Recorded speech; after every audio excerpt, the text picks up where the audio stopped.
Sai Ram, offering my most humble salutations at the lotus feet of Swami, sisters, brothers, and members of the Sai family of Region 3. We welcome you all for today's Swami's 95th birthday celebrations.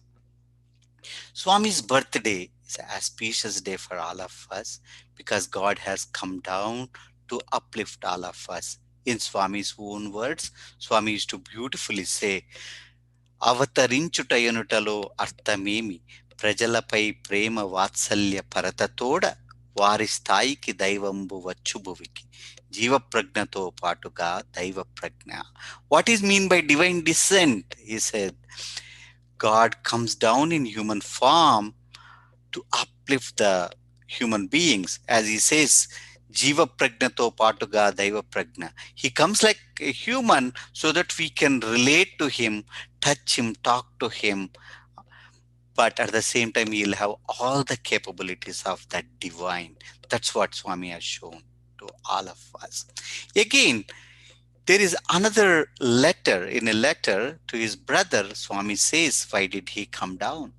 He says, Akila manavulaku anandamanagurchi rakshinchuchundute dikshanaku peda sadalakaina penubada tolaginchi lemini bapute vratamunaku. Why did he come down? He says, I came down to give ananda to everyone. And he says, I came down to give to the people what they lack. Some lack education, some lack medication, some lack even drinking water, and lot of people lacked mental peace. He came down to give that to millions and millions. That's what his avatar is all about. So we are very, very fortunate to celebrate this 95th birthday because Swami was there, Swami is there, Swami will be there forever. So today we have a wonderful program coming up. First, we have Swami's message, Swami's video message. After that, we have our guest speaker is none other than our national president, Brother Harish Naidu, will be speaking to us. After which we have service, SSC and devotional wings of our region presenting to all of us. After that, we also have an interactive session entitled Swami, the Divine Director by the Sai students of our region. Then after that, we have bhajans. We'll conclude with Arati and closing prayers. So, thanking you again for your constant support and helping us with continuing this online satsangs. Let's all now hear to Swami.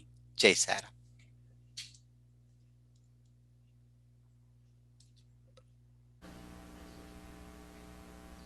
ప్రేమ స్వరూపులారా, embodiments of love.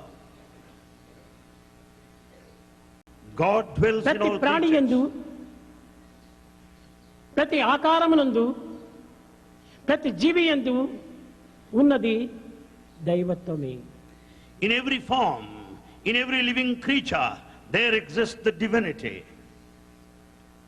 ఇది అది అని చెప్పనయ్యా. You cannot distinguish this than that. అణో రణీయాన్ Mahato మహీయాన్. It is the small మానవు నుంచి మేరు పర్వతం వరకు కూడాను దీని యొక్క స్వరూపమే.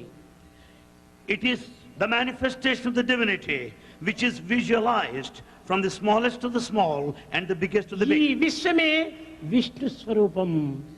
The entire universe is the manifestation of God.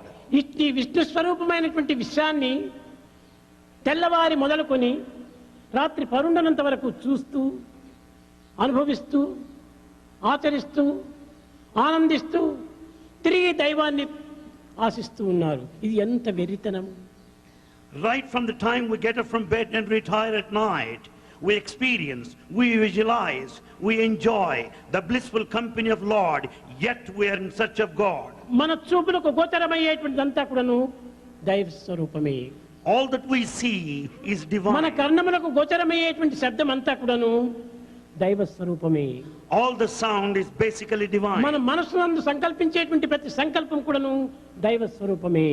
Every thought is prompted by God. హృదయం నుండి ఆవిర్భవించేటువంటి ఆనందమంతయు దైవ స్వరూపమే. Bliss that arises from heart is God. చూచున్నది, విన్నది, అనుభవించినది, ఆనందించినది అంతయు దైవ స్వరూపమే ఉండగా దైవాన్ని చూడాలని ఆశించుకోవటం ఇది ఎంత వెరితనం.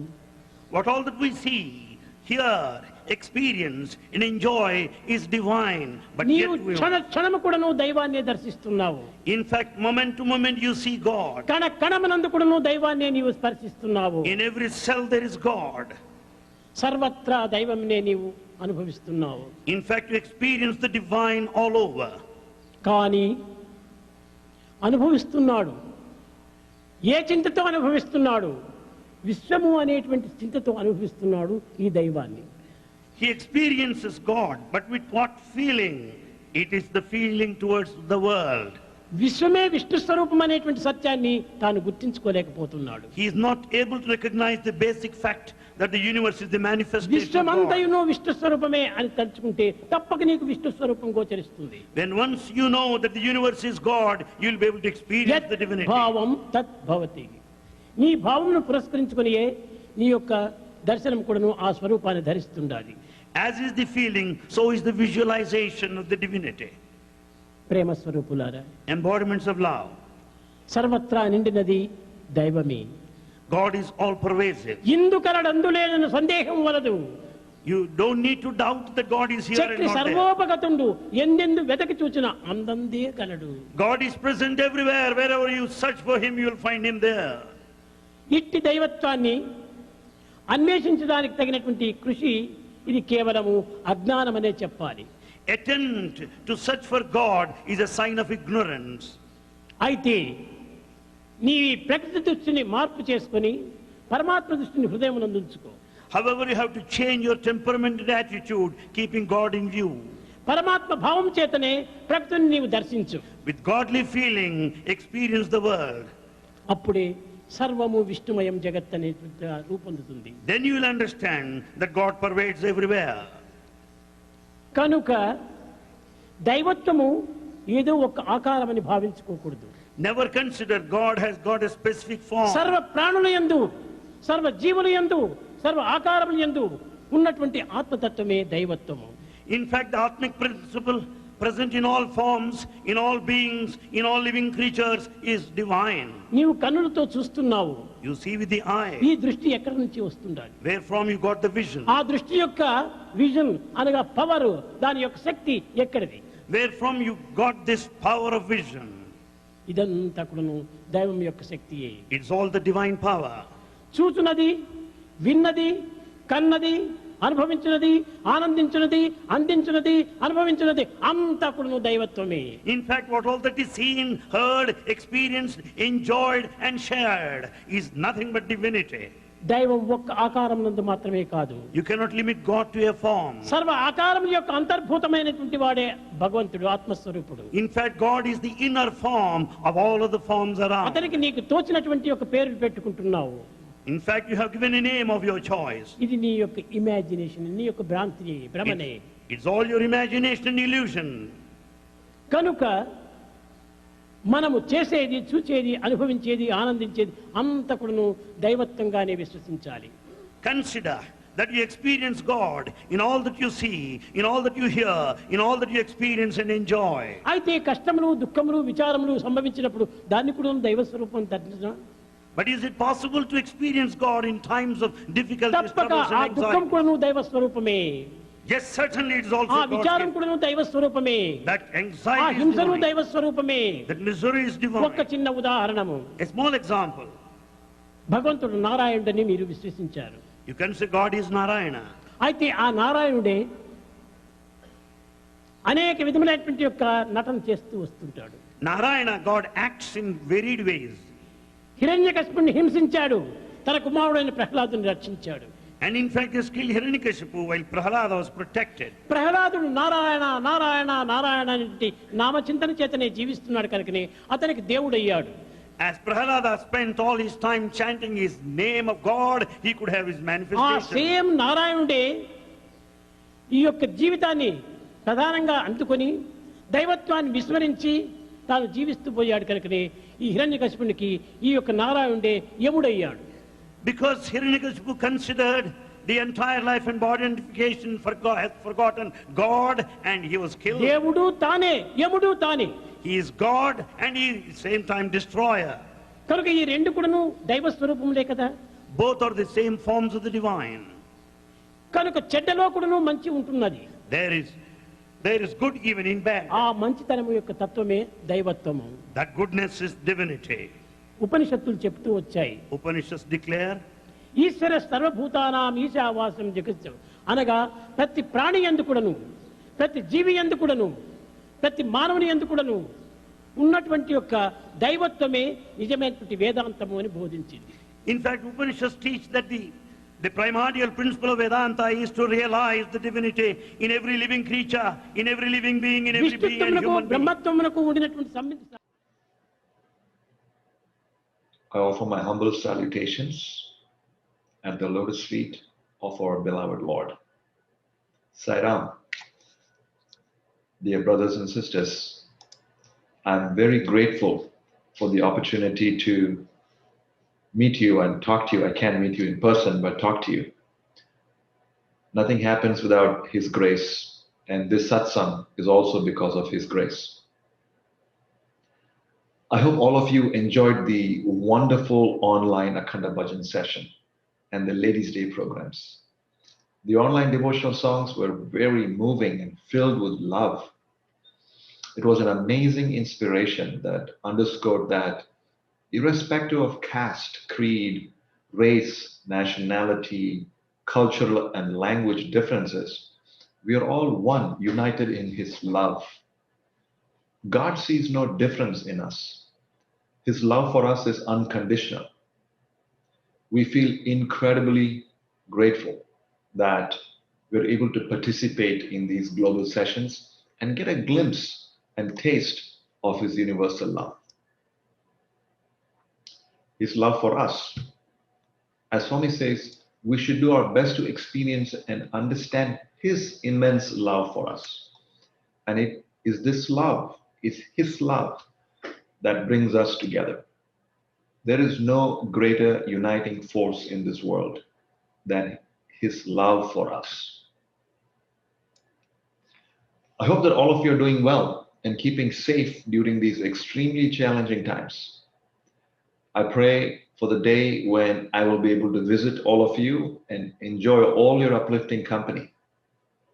And with His grace, all of that will happen at the right time. Brother Balu suggested a topic, how to deal with difficulties during these tough times. Of course, what Swami has taught us is that all life is filled with love and there is nothing else. Yet, we appear to experience other things. Sometimes we experience love, sometimes we don't. Here's a quote from a discourse that Swami gave on August 28, 2004. We can experience transcendental bliss only when we overcome the difficulties and sufferings that come in our way. Never be afraid of difficulties. Face them with courage. Only then humanness will blossom in you. I'd like to share with you a story from my family. Story of difficulty. My father's sister, I grew up in Chennai, India, and my father's sister, my aunt, and we call her Atta in Telugu. When she was 18 years old, she had some difficulty with her legs when she was walking and running. She had some weakness in her legs. After many visits to many doctors, one neurosurgeon suggested that there was some problem with her spine and that a surgery would fix this. So he performed a spinal surgery on her, and the surgery was a complete failure. and she lost all sensation and all muscular control from her hips on downwards. And she was only 18. And she didn't allow this to become a big tragedy for her. She was the most joyful person in our family. We all used to, when we met as a family, we used to meet around her. We all used to share our stories with her. She became a go-to person for anybody in the family as well. She was very loving unconditionally of everyone. We used to take her with us, carry her to the beach, to the movie theaters. We used to spend so much time with her. I remember very much as I was growing up as a young boy. Then I came away to this country back in the 80s. And I used to, when I visited India, I used to go and see her. Once when I met her, she was in her mid-50s. And, you know, it was very difficult for her. She had complete muscular atrophy and bed sores, and she was in a lot of pain. And she told me, Harish, I kept praying for this pain to go away. But then she had a voice, a dream, a voice that told her, you can ask me anything for all the people who have helped you. And she had many people who are helping her. The voice said, you can ask me anything for them and I will do it. But don't ask me to take away your pain. And she was a very favorite of Swami too. Whenever Swami came to our house, Swami came to our house a few times. Her name was Pushpa, and the first thing Swami would say is, where is Pushpa? He would materialize Vibhuti for her. But anyway, after she had this experience, she stopped asking Swami to remove her pain. And then in 6 months, she passed away. So going back to this quote, Swami says, we can experience transcendental bliss only when we overcome difficulties and suffering that come in our way. Never be afraid of difficulties. Face them with courage. Only then humanness will blossom in you. So difficulties appear to be part and parcel of the path we have all chosen to walk on. And that is the path to transcendental bliss or self-realization. The question, of course, is what is the level of conviction we have? Are we really on this path? Have we embraced this path of self-transformation? The word self-transformation for me means a few things, means at least three things. What am I transferring from, and to what should I transform to? That's one. Number two is, am I convinced, am I convicted that I do need to transform? And what methods, number three would be, what methods should I apply to achieve the transformation? Now, the first step is to know, what am I transforming from? What is my current state? Well, if I think about it, it is characterized by familiar issues of human life, ups and downs, elation and disappointment, affected to some extent by the six enemies: anger, desire, pride, hatred, jealousy, greed, anxieties about uncertainties about health, finance, family, friends, relatives, profession, etc. Another interesting aspect is that we all have a fair share of things that seem to cause us sadness and sorrow. Even though we don't actively seek it, it's not like we are getting up in the morning asking for sadness, but yet we have our fair share of it. I've shared, a story in some of my previous talks. When my son was young, our son was about 7 years old. He had this very weird infectious disease, very high fever, a lot of rashes all over his body.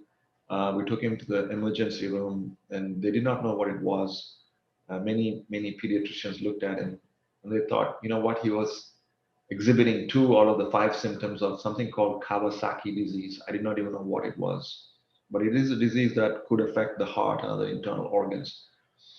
But long story short, we were all very worried. He was in the hospital for a few days, but he completely recovered. a year later or so, when we were in Prashanthanili, and Swami had called us for an interview, and we told Swami, you saved him. And Swami looked at me almost in a very disbelieving way, and he said, you were so worried. You were so worried that he wouldn't even come back. Why were you so worried? So for me, when I was listening to Swami say that, it was clear to me that this was a test of my own faith in Swami. Do we have sufficient faith in Swami that the current difficulties that we're all going through is for our own good? He's watching us to see how we deal with these problems.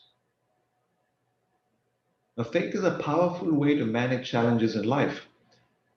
If we accept that this is His will and it is for my own betterment, we will have a different and an easier way to manage difficulties. On the other hand, when we say, why me? Then it will be a lot more challenging to deal with difficulties. The Swami has a remarkably simple answer that characterizes this present state. He calls it fundamental ignorance. This, in turn, he defines as believing that I am the body. There is a strong identification with the body. I am Harish. I am the son of so-and-so. I am the brother of so-and-so. I'm the husband, and so on. All of these associations or titles are associated with the body and reinforce this notion of fundamental ignorance. So the point that Swami makes is that all difficulties arise out of this fundamental ignorance. So if this current state is one of fundamental ignorance, what is the future then? What is the future state? Well, we all want to deal with difficulties easily, so we want to get out of this current state. Now, as we think about this question, about this, what is this future state? We quickly realize that there is more to everything in the world that meets the eye.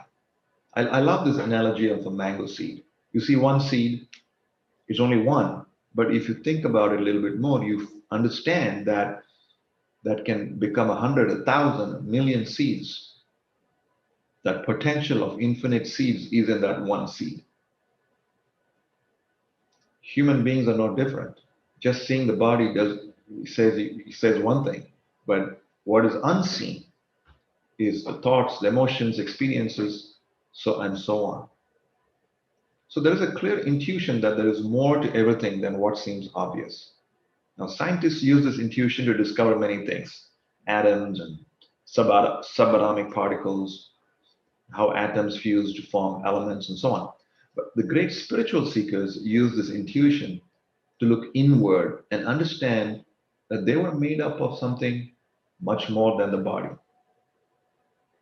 I want to play a video clip from Swami's Krishna Janmashtami discourse in 1983 of what he says about what really constitutes a human being. Who are we really? So let me just play this clip. I'll share this video. 1 second.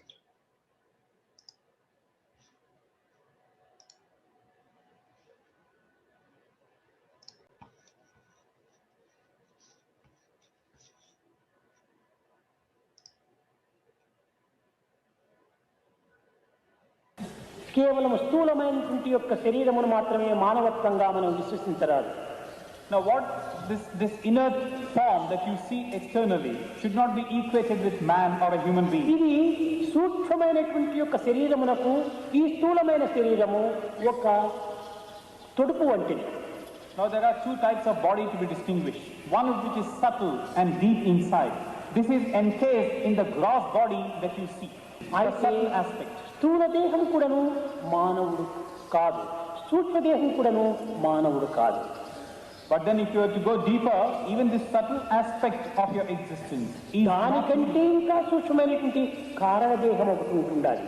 Cannot be equated with that of a human being. Deeper than that is the Karana Deha, the causal body. ఈ కారణదేహం కూడాను దైవత్వం మానవత్వం కాదు.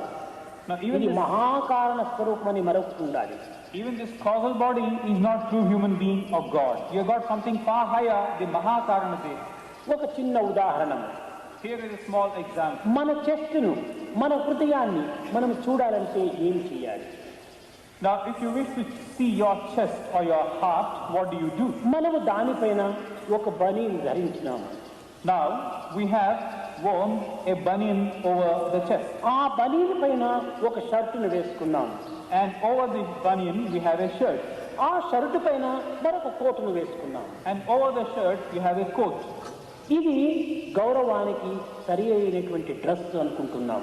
Now this we feel is the dress conferring some honor and dignity ఈ on you. లోక సంబంధమైనటువంటి యొక్క బాహ్య గౌరవములకై మనం ఇన్ని రకమైనటువంటి డ్రెస్సులు మనం ధరిస్తున్నాం. So by way of securing this worldly honor or respect, we are going to such extremes. ఇప్పుడు మన హృదయాన్ని మన దీనిని మనం చూడాలనుకున్నప్పుడు మనం ఏం చేయాలి? Now the question is, you wish to see your heart, what do you do now? మొట్టమొదట కోటును తీసివేయాలి. First step, remove the coat. తదుపరి షర్టును తీసివేయాలి. Second step, remove the shirt. ఆ తరువాత బనీని కూడా తీసివేయాలి. Third, remove the banian. అప్పుడు నీ హృదయాన్ని నీవు చూడగలవు. Then you can see your chest or heart. కనుక మనము పైన ధరించినటువంటి ఈ యొక్క కోటే తమోగుణ స్వరూపమైనటువంటి స్థూల దేహం. So the coat here in this illustration is like this gross body, tamoguna. ఇంకా లోపల ధరించినటువంటి షర్టే రజోగుణమైనటువంటి యొక్క మానసిక తత్వమైన జీవతత్వము. And the shirt is like the rajoguna associated with the mental plane of one's existence. ఇంకా దానికంటే అడుగునున్నటువంటిది సాత్వికం. ఈ సాత్విక గుణమైనటువంటిది ఇదే ఆత్మతత్వం. దీనిని కూడా మనం విప్పివేసినప్పుడే పరమాత్మ తత్వం అనేటువంటి యొక్క టెస్ట్ మనకు దర్శింపం. దీనిని సాక్షాత్కారము అన్నారు. Then we come to the third stage, removing of the banian, which is the sattvic thing. You remove that, that means you must set aside even this atmic plane of existence. Then you will come face to face with the vision, with the form, sakshatkar. నిజంగా మనకు దేహమే ఒక చెస్టే లేకపోతే దీనిని బనీని ధరించడానికి వీల్లేదు, దానిపైన shirt వేసుకోవడానికి వీల్లేదు, దానిపైన కోటును వేసుకోవడానికి వీల్లేదు. కనుకని పరతత్వం అనేటువంటి యొక్క తత్వం ఒకటి ఉండబట్టే దీనికి సాత్వికము, రాజసికము, తామసికము మూడింటి ఎందుకు ఉండేటువంటి యొక్క స్థూల రూపము ఈ మానవత్వంగా మనం విశ్వసిస్తున్నాం. If you did not have the body in the first place, you wouldn't have bothered about the banian, shirt or a coat. In the same manner, you have it. You have been born so that you have all these three attributes associated with your existence.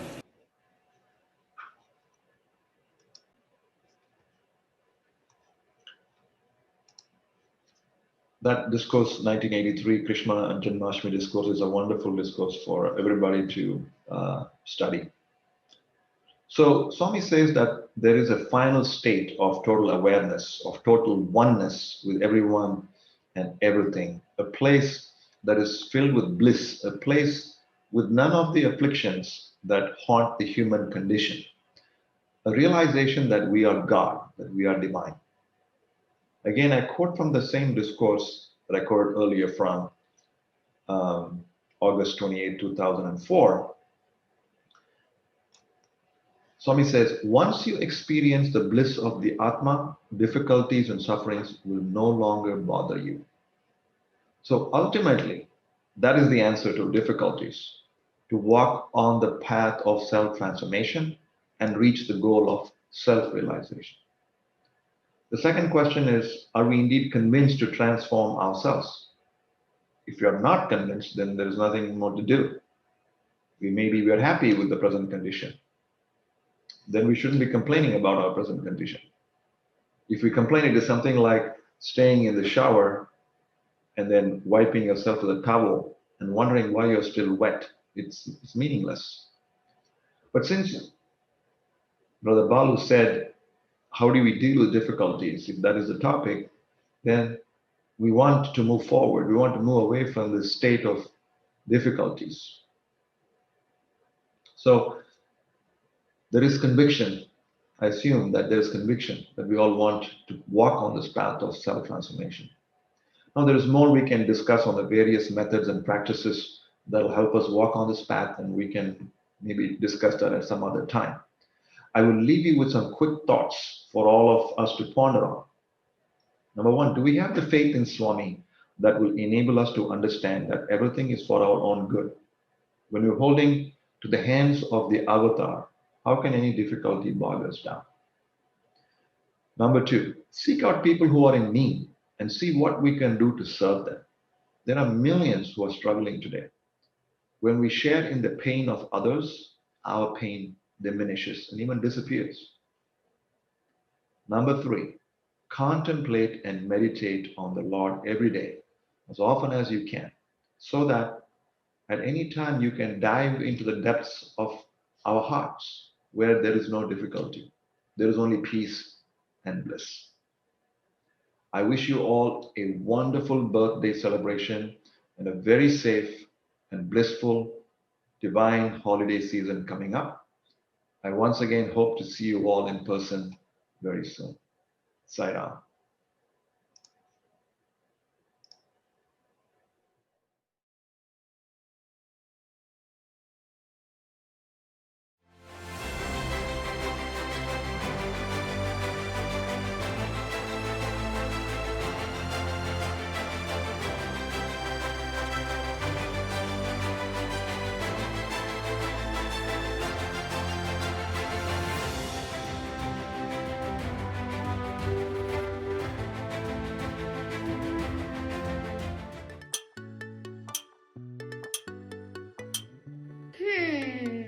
Do you know what time it is?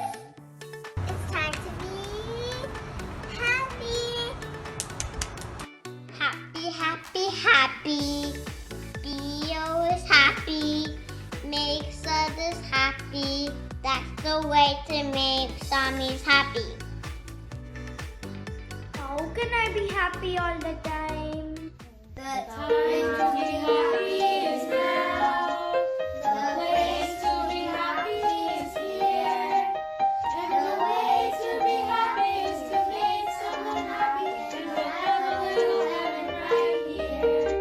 ఎప్పుడు ప్రేమతో ప్రేమతో ప్రేమతో ఉండండి. We should spend our time constantly with love. నవ్వుతూ ఉండాలి. And we should love and smile, laugh. ఆ నవ్వుతూ ఉన్నప్పుడు ఆ ప్రేమ సహజంగా వస్తుంది. Then once you laugh and smile, naturally the love within you manifests automatically. ఎప్పుడు నవ్వుతూ ఉండాలి. Smile, smile, smile all the way. SaiRegion, Shivanshi, Adelina, and all of you.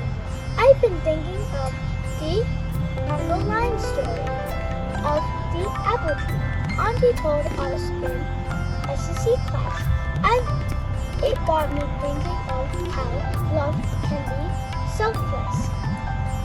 I made this heart tree because tree is a symbol of selfless love, and it's only knows giving and forgiving, and it never complains about a bad storm, and if you kick it, it never says, I will not give you my shade.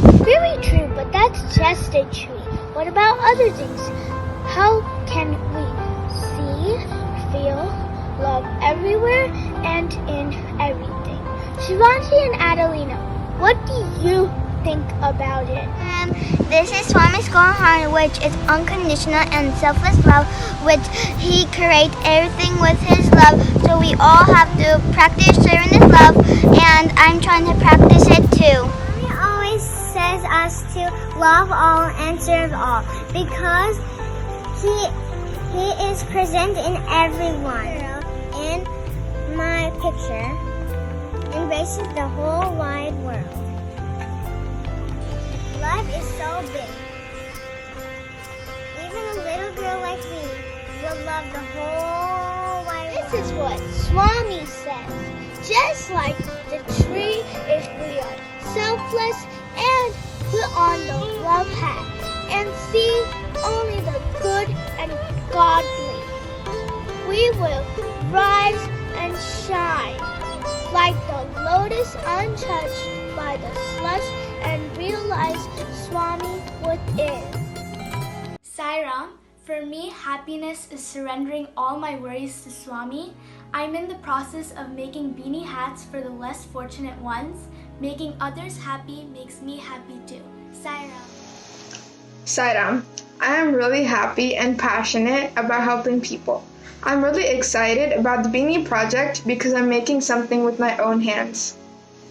Happiness is learning something new, like how to make a beanie hat, and donating it to our homeless brothers and sisters to make them feel warm and protected. Sai. Swami is happy when we share, like when we feed the ducks. I am happy and so is Swami. Swami is happy when people behave good. My happiness for me is my family, my pet dog Ginger, and Swami. Is making someone happy and smile. Good thoughts, doing good stuff, and helping people make Swami happy. Sai-Ram. Om Shri Sai-Ram. What makes Swami happy? Saving the ecosystem makes Swami happy.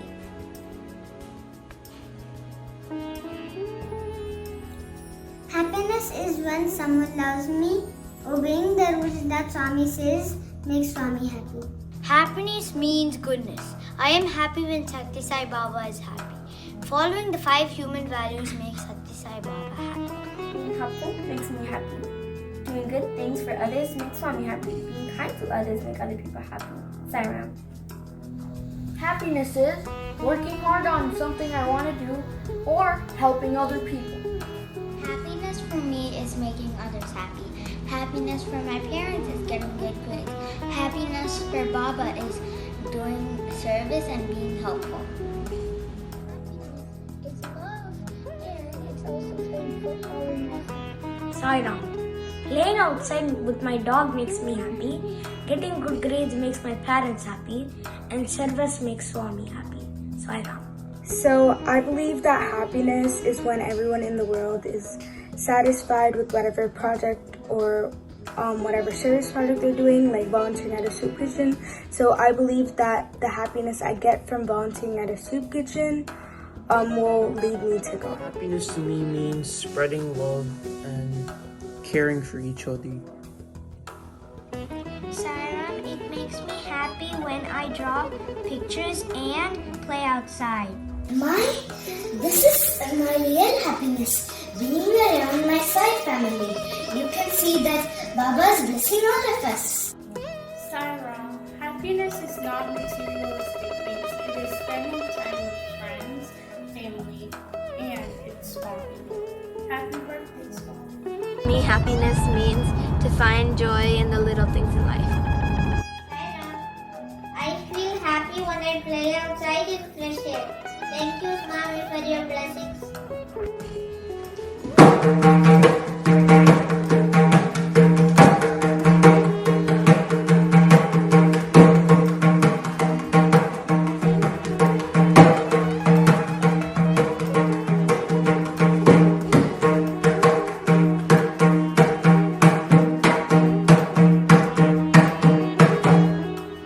SaiRegion3. Your happiness lies in the happiness of all. You cannot be happy when others are not happy. Therefore, pray for the welfare of all. This is the real meaning of union with God. Samasta Lokha Sukhino Bhavantu. Sarah, my name is Siddesh. My topic I was given was what is happiness to me? Happiness to me is giving because it gives others a smile and makes them happy and me happy. Thank you. What makes me happy is being with my family, being with my friends, and taking a math class that is called Cool Math for Little Kids, which is a service. What makes me happy is gardening, playing my tabla, and trick-or-treating today. SaiRegion3. Something that I find true happiness in is spending time with my family and my friends and making the memories that I will cherish for a lifetime. SaiRegion3, this is Taylor Residencies, and we serve ice cream to the elderly every month. This brings me real happiness. Thank you, Swami, for this opportunity. SaiRegion3, giving back to the community and the people who are in need brings me real happiness. Happy birthday, Swami. Happiness is sharing love with the others around you. As it makes them happy, it makes me happy too.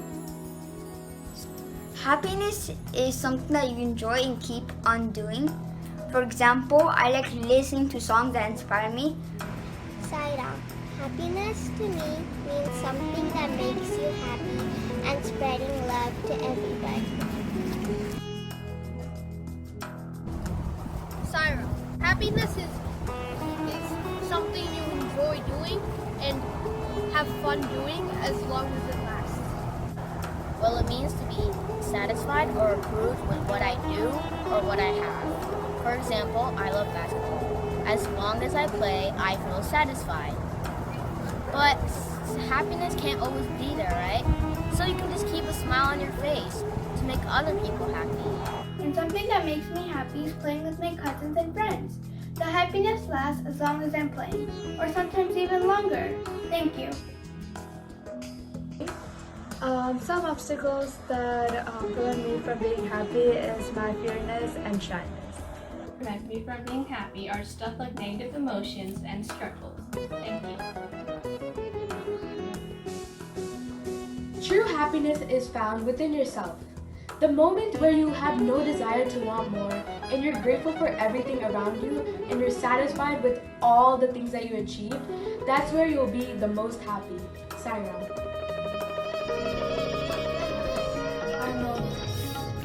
Calm. Heartwarming. Relaxed. Peaceful. Pleasant. Peaceful. Enlightening. Peaceful. Relaxing. Tranquility. Peaceful. Calm. Peaceful. Calming. Peaceful. Composed. Happiness is playing with mom and friends.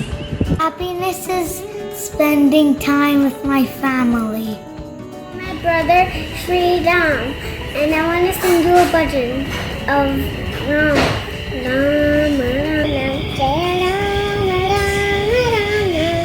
And also doing crafts with my family. Look what I did, it's very special. Happiness is Yuka, Ashaya, I love you. When my mom and dad give me eats and candies and going to school and playing with my friends is so fun. I like to sing bhajans to my brothers. Playing games, watching movies with my family, and meeting my friends and being kind to them. I give my brother a great big hug and play with him. Play with him even in trees. SaiRegion, what makes me happy is people getting accepted for who they are and they don't get bullied or slippy. When my mom says when my mom says that she's gonna bite my nose off, and my brother tickles me, and when my dad makes funny jokes, when my dog jumps on me. I'm making my friends laugh, and happiness is watching movies with my family.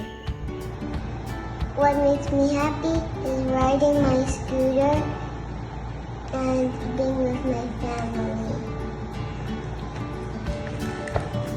SaiRegion, happiness is loving each other and loving our family. I feel happy when I see others happy, and I feel happy when I help other people. Doing fun stuff together, like playing games, going out for dinner, or watching a movie. My happiness is my family, my sister, my parents, and my grandparents. I am very grateful for them. Happiness is loving Mom and Papa. When I can spend some quality time with my mother, my father, and my brother. What makes me happy is I can share out my feelings with my friends. What makes me happy is singing and doing gymnastics. What makes me happy is going to Bible class and singing and praying. That is what makes me happy.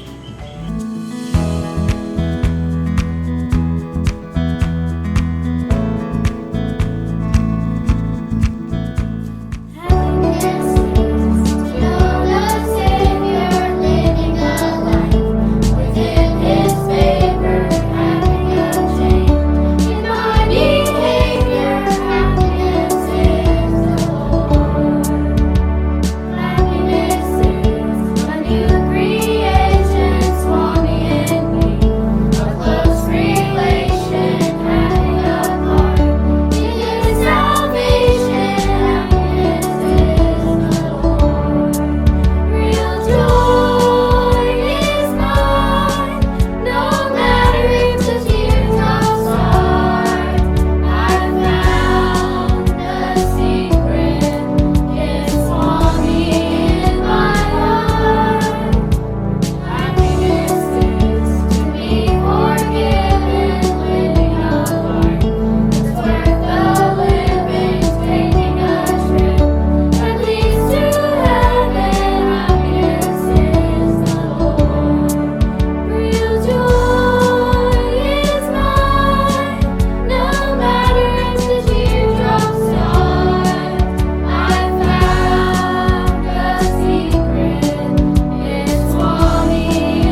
అందరికీ సంతోషంగా ఉందా? Are you all happy?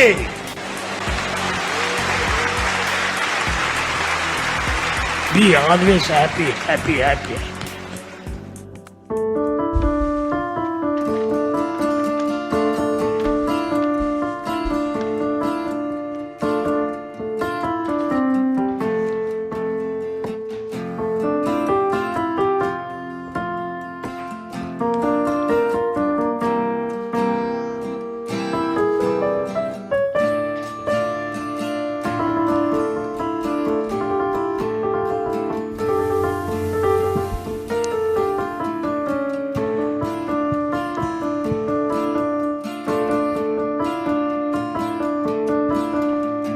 Why fear when I am here? So says Baba, Satya Sai Baba, Satya Sai Baba, my Lord. Why fear when I am here? All I want is your love, my child. All I want is your faith. All I want is your love in God, no matter what's your fate. So says Baba, Satya Sai Baba, Satya Sai Baba, my Lord. So says Baba, Satya Sai Baba, Satya Sai Baba, my Lord. Why fear when I am here? Why fear when I am here? Krishna, Buddha, Jesus, Allah, all came to this land. All of them brought the message of love. Love your fellow man. So says Baba, Satya Sai Baba, Satya Sai Baba, my Lord. So says Baba, Satya Sai Baba, Satya Sai Baba, my Lord. Why fear when I am here? Why fear when I am here? The light you see in the dark of night is that of God in man. Find the light that is in your heart and reach the promised land. So says Baba, Satya Sai Baba, Satya Sai Baba, my Lord. So says Baba, Satya Sai Baba, Satya Sai Baba, my Lord. Why fear when I am here? Why fear when I am here? Happy, happy, happy. Be always happy. Make others happy. That's the way to make Swami happy. Happy, happy, happy. Be happy. Happy, happy. Make others happy. All will be happy. God will be happy. SaiRegion3 vidmahe Satyadevaya dhimahi Tanna sarva prachodayat.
Swami will never disappoint us.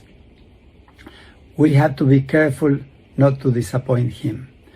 That is why his message should be our life. We should live according to his message. Then we will not disappoint him.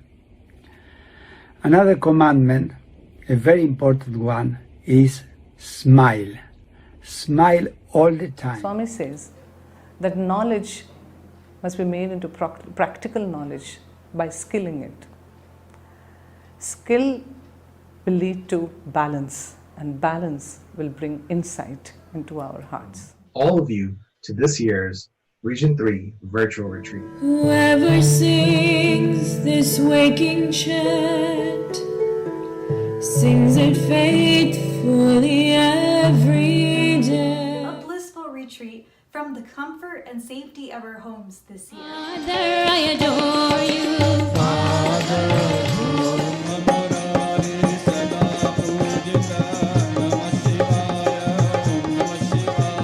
Swami, gives you an experience to make you learn a lesson out of it. That is one type of experience. Another type of experience is where you just get the sheer joy of that, being a Swami. You see a slideshow on many service projects. For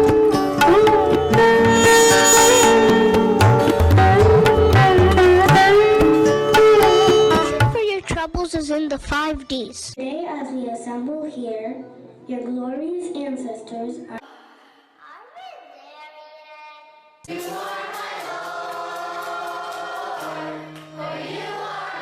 Taking short showers.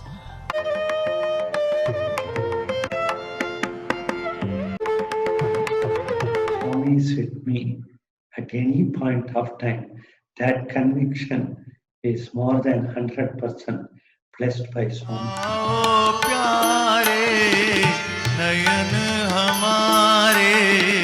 He says, if there is a discipline, it is group. If there is no discipline, it is gang. Immediately they said, Swami, group, Swami. See, this is the way it's, even though it looks very, humorous, but Swami is telling us, if you are a group, better be disciplined.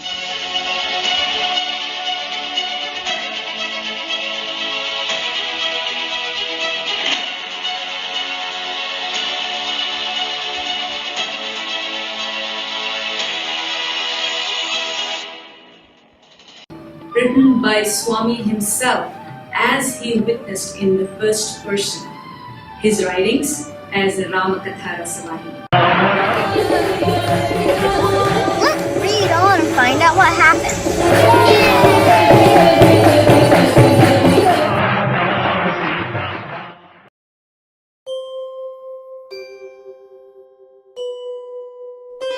Shri Ram, Shri Ram.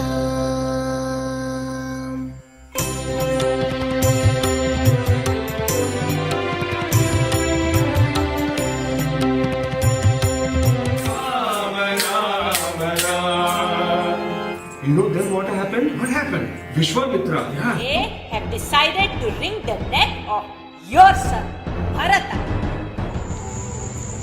Prabhu, you seem to be lost in a deep thought. What is it? Devi, the time has come to unveil our master plan.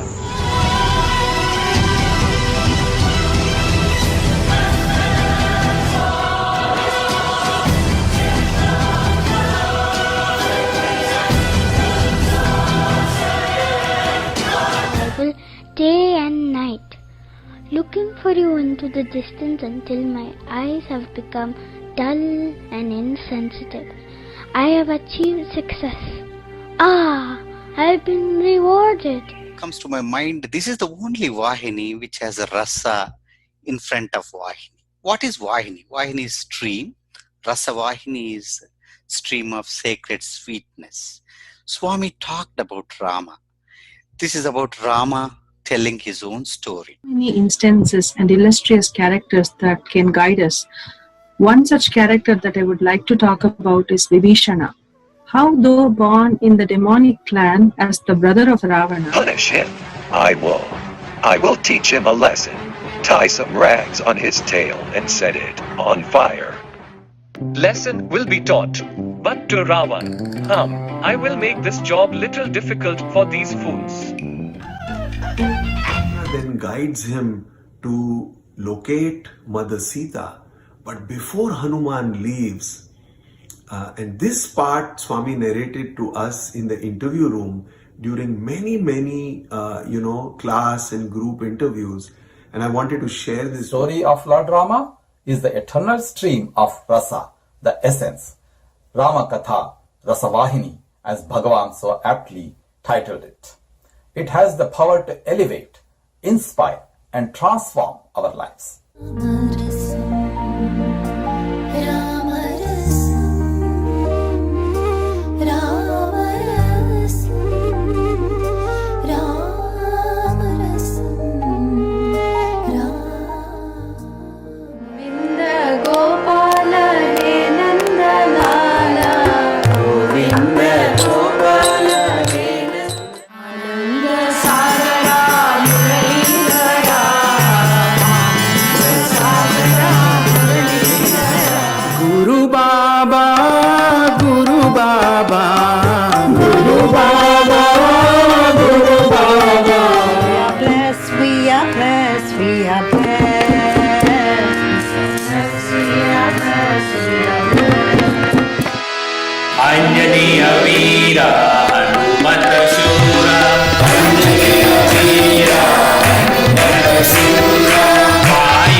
Satya Sai Padambujam Bhajare Manasa Nirantara. Madre compasiva, Madre universal. Antar Jyoti Jalava Sai.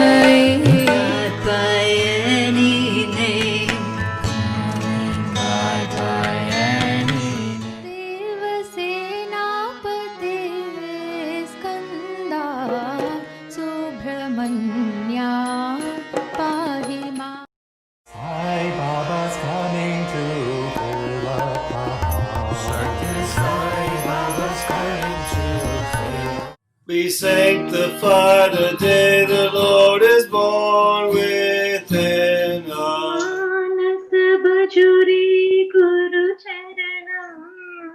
Manasa Bhajuri Guru Charanam. Yuga ke avatara, Sai Rama, Sai Krishna, Sai Baba. Mana bangaru pati Baba. Mana bangaru parti Baba. Engal Nayaka, Sharanamayappa, Swami Sharanamayappa.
Sathya Sai परब्रह्मणे नमः।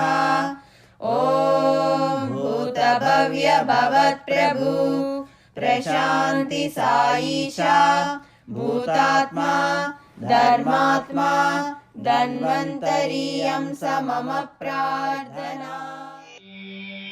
ॐ श्री भगवान् सत्य साई बाबाय नमः। ॐ श्री साई सत्य स्वरूपाय नमः। ॐ श्री साई सत्य धर्म परायणाय नमः।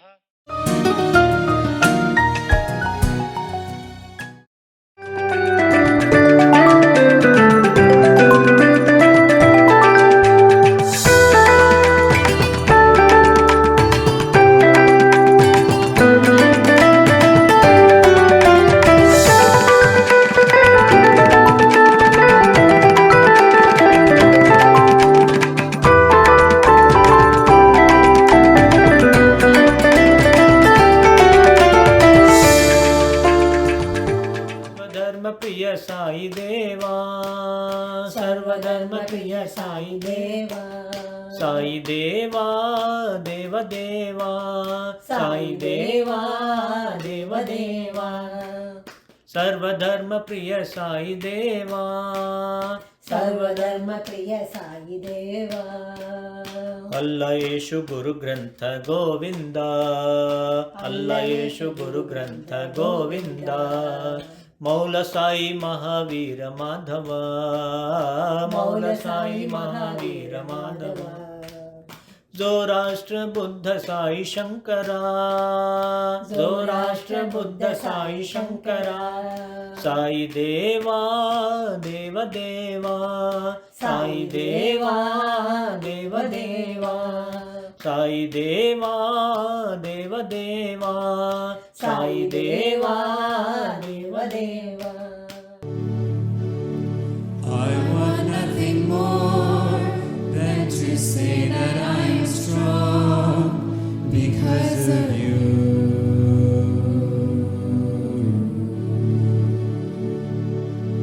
I wish not to have any other support except for you.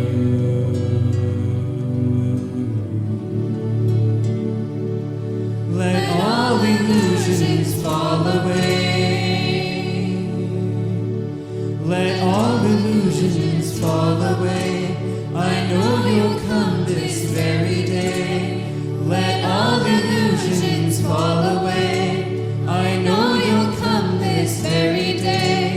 Oh dearest Sai, you are my strength, my soul support, my only friend. Oh dearest Sai, you are Om Sri Sairam, offering my most humble salutations at the lotus feet of Swami. Today we have a wonderful panel. It's a nice discussion about the Swami's, as a Swami as a divine director in the sense how he directed the dramas. As his children, as students of Swami, we had the opportunity to see from the close quarters, like how Swami was so much involved with the dramas, starting from the script development to the making everything coming in perfection before it is rendered in front of all the devotees as a convocation drama or any other festival dramas. So and also these dramas have been was there with Swami from even Balasai days. Swami wrote many dramas. One is very famous, you all must be knowing, Cheppinattu Chestara, Will You Do What You Say, and Kalam Marpu, the change of the time, Parikshit, Sati Sakkubai, and Radha Krishna. These are the dramas Swami has written, but for some of the dramas we still searching for the script, the original script written by Swami. For some of it we have, some of the dramas we have the script. Then Why did Swami choose this dramas as a very important aspect of spiritual message? As Swami's own words, a drama should have some kind of a message. It happened to me when we took a drama to Swami about Tenali Rama. He was a court gesture who was making everybody laugh.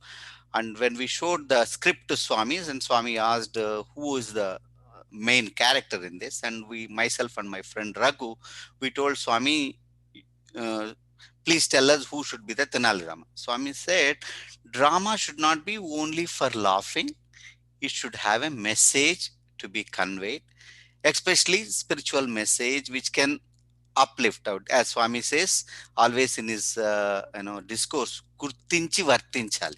So what he says, we need to notice, not only notice a point and change accordingly and act accordingly. Gurtinchi Vartinchali. This is the Swami's word, continuously comes in the discourse. Today we have a wonderful panel with us, some of the brothers who acted in the dramas directed by Swami, and also we will bring about those interactions, those interactions when Swami comes to rehearsals, or what does Swami expect from the drama, and also who are playing the role in the drama. First we have Brother Jnanabhaskar, who played a role in a drama called Shankaracharya, and it was directed by Swami. And let's hear from Dr. Jnanabhaskar.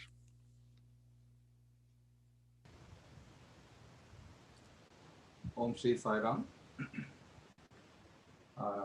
Thank you very much, Balu, for asking me to be part of this sharing memories and on a great theme that Swami, the Divine Director.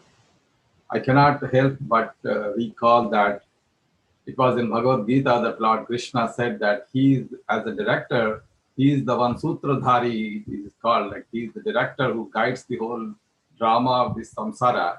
And he's like, he says just like that, in the, they call Tol Bommalata, that is that they have strings and then they pull the strings and these dolls start playing out.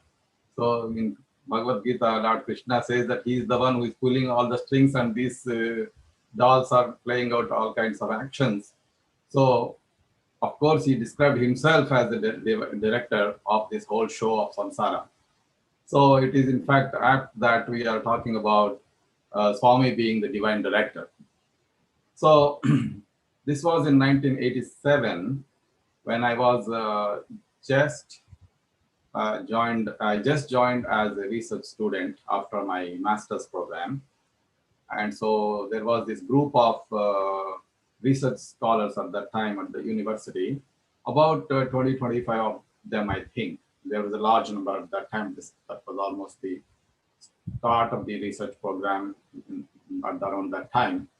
So Swami said, let all the research students and maybe a few others whom Swami picked, of course, the other, besides the actors, there are many others who participate in the drama. So Swami picked all the actors and all the rest of the team. And Swami said that let these students enact this drama called Bhajagovindam.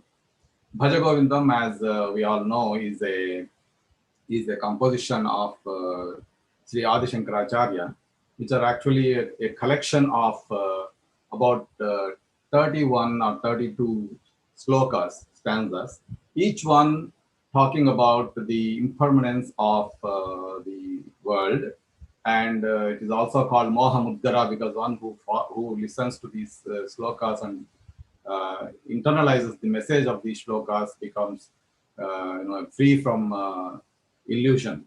So Swami said, let this be the theme of the drama, and then all the scenes, and as to, I don't know the actual details of as to whether the entire drama was actually composed by Swami, but I'm pretty sure that each scene was discussed in detail with Bhagwan, and then Swami picked as to who should be playing what role and how many people. Every little detail was taken care of by Swami himself. And it's a great time that we had as actors in the drama, because almost on a daily basis for 3 months, I think we went through the rehearsals. So which means Swami used to spend about 2 hours almost on a daily basis with rehearsals, starting from knowing nothing to whatever the day of delivery, right? So Swami used to come to college. We used to be in the classes, and once we hear that Swami has come, then whatever we are doing, we just drop it, and then we go to the auditorium for the rehearsals. Swami would sit there, and then he would watch all the rehearsals and give suggestions. Thing that is going on. I can just share one incident from my own experience. So to begin with, initially I was assigned a particular role, which was simply to sit on the stage and weep over a dead body when Sri Shankaracharya walks by and says that, look, what are you weeping about? Is this the body that you are caring for, or is this the soul that has never died? So something to that effect. So, so that's all I had to do is stay on the stage and weep. That was my role. So Swami saw that the first day, and he said, no, take this fellow out. He should not be doing this. And then he assigned a different role for me, which was about a scene where 4 scholarly pundits are each boasting about their scholarship and then arrogating themselves and priding themselves in front of an audience. And Shankaracharya, along with the disciples, walks by and says that Ma kuru dhana jana yavvana garvam bharatini mesha kalat sarvam. Don't pride yourself with all the scholarship and youth and money and all these things. This is all going to go away in a trice. So that was so Swami picked me as one of those 4 scholars. And I think Sundarayar was another person in that same scene. There is also a king in whose court this whole thing happens. So that was the role that I was assigned. And then the first day of rehearsal, once this change of roles happened, we are all supposed to, the court convenes, and then each scholar is supposed to walk in and introduce oneself. Those dialogues were all in bilingual. So we would say something in Sanskrit, and then we would also say it in English. So each scholar would walk in, and then somebody will say this person is from this kingdom, and then they will tell about themselves. So as this is a rehearsal and the first day, so all I do was wear a pant and shirt, and then I found some red scarf kind of thing that I put on my shoulder as if it is a uttariyam, as we call it. So I put that, and then I had a stick because I'm supposed to be having that. I just imagined that I should have that. So I took that stick and I started walking onto stage with that stick and came up. As soon as I entered into the view of the audience, Swami was sitting down, and Swami started laughing and said, oh, here is the headmaster who is coming. So he said, I look like a headmaster and not so much like a scholarly pundit. So then even as I delivered the dialogue, Swami stopped and said that, look, when you are delivering the dialogue, your eyes are giving a certain expression of, you are making these eyes so big that the audience will get scared looking at you. So okay, I understand you are supposed to be arrogant, but arrogant should not cause fear in the audience. So my point is that he was paying attention to the detail as to how are our eyes, how is our delivery of dialogues, and how am I walking in, how am I walking out, how am I standing. So every little thing was paying attention. Because I'm speaking, I'm sharing this little incident, but that was the case with each and every one of the actors in the drama. And this went on for 3 months. You can imagine what a pleasure it would have been. And the first time the drama was staged was in the college auditorium at Prashant Nilay. Then the Swami brought in some guests, obviously, and so when they all saw that, they said, Swami, we need to do this drama in, I think Swami brought some guests from Bombay, and Swami said, oh, we need to do this drama in Bombay, Swami. So Swami said, okay, let's do it in Bombay, Shanmukhananda Hall. So then this went on for more perfection, this time with better costumes and better, all the makeup and all that. So Swami took the entire team to Bombay, and we all performed the same drama in the Shanmukhananda Hall in Bombay. Then there were some other devotees who were there and watching that thing in Bombay, who are all from Bangalore. So they all said, Swami, we should do this drama in Bangalore. So then Swami said, sure, when we go back, we'll all go back to Bangalore, we'll do another show in Bangalore. So we all went back to Bangalore, and Swami made us perform again, I think, if I remember correctly, in Chaudappa Hall or something like Chaudaya Memorial Hall. Chaudaya Memorial. Chaudaya Memorial Hall. So we performed the third time there, and so there were a lot of memories. And then after this whole thing was, the Bombay team actually produced a video of this whole drama and all that. So Swami sat with us in the Thai Vrindavan behind the lawns, and he had the whole drama played for us on this. I think it was not a video, but it was a 16 screen or something like that. So he actually watched the entire drama again with us, the whole thing. And it was a great time. And the message that besides the fact that as we were acting out through these scenes, these slokas of Bhaja Govindam were repeatedly heard every single day, and we all almost by hearted, whether it's a shloka of my scene or not, we knew the whole thing. And I think that itself is a great lesson and great times that we had with Bhagwan. And we did indeed see Swami as the director, and the attention to detail, the eye for perfection. All of these things were things that even to this day that I greatly cherish. Thank you. Thank you, sir. That is wonderful to hear those memories. We were the audience, seeing the first time in the Institute auditorium. And also we used to sneak in to see Swami coming to the rehearsals. When Swami comes, like we don't have any concentration in the classes because we know Swami is in the auditorium. Those are the wonderful days. Let's hear from Brother Ravi. Please, Ravi, share some of the experiences I know you were the hero in one of the drama, if I remember, Unity in Diversity. So please share with us. Sure. Thank you, Balu. And Jnanabhaskar sir, you brought back those beautiful memories.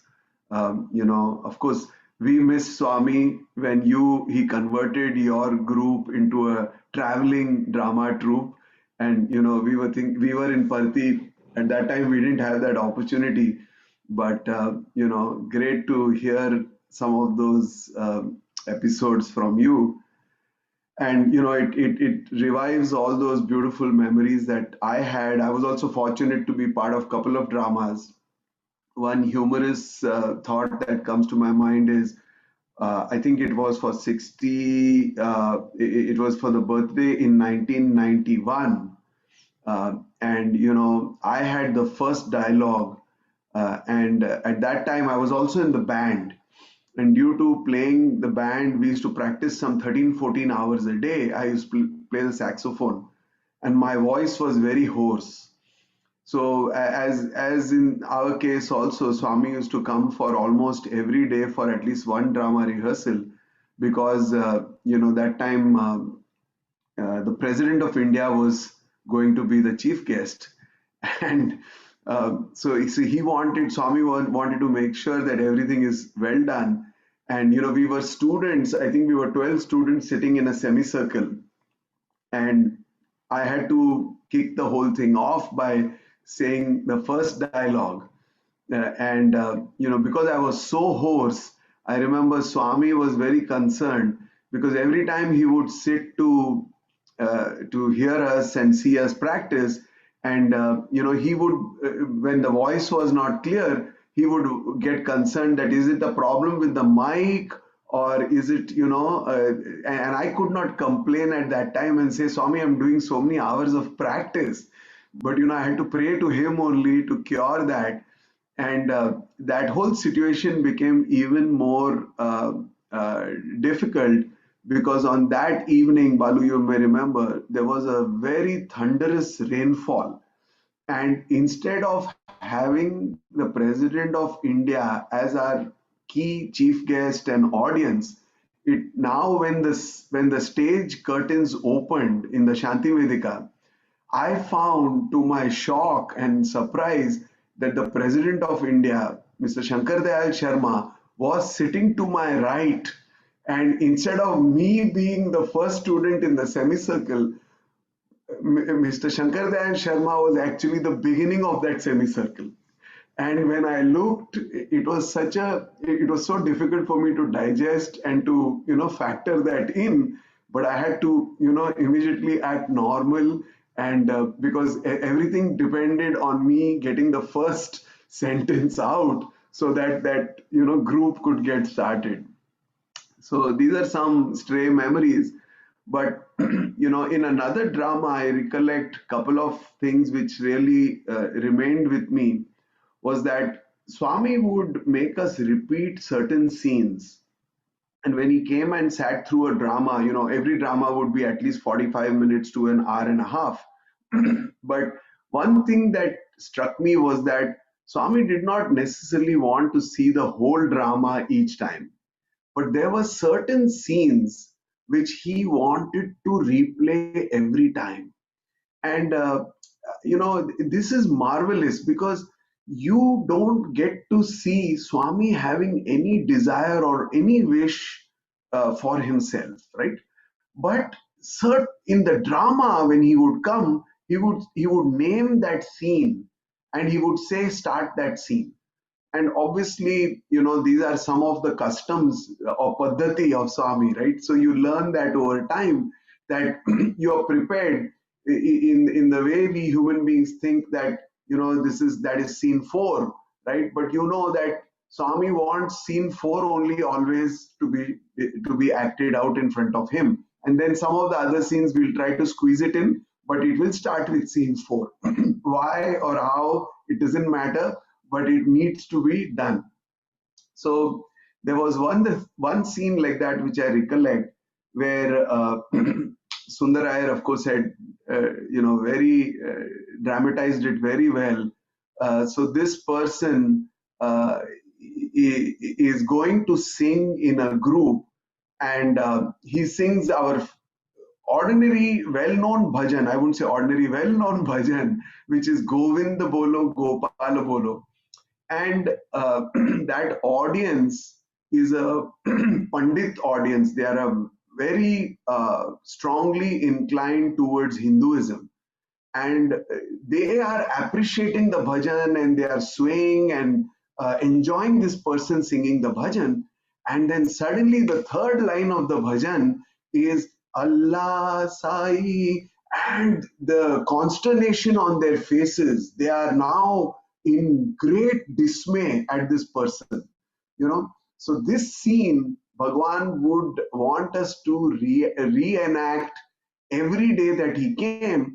And it had, that dramatization of people expecting to hear the name of Hindu gods, and suddenly in the middle, our Sarvadharma bhajan, which, so aptly brought out the fact that all gods are equal, would create this very charged atmosphere. And Swami, who is so involved, when we used to be looking back at him, he used to be sitting in the auditorium looking at the drama getting enacted.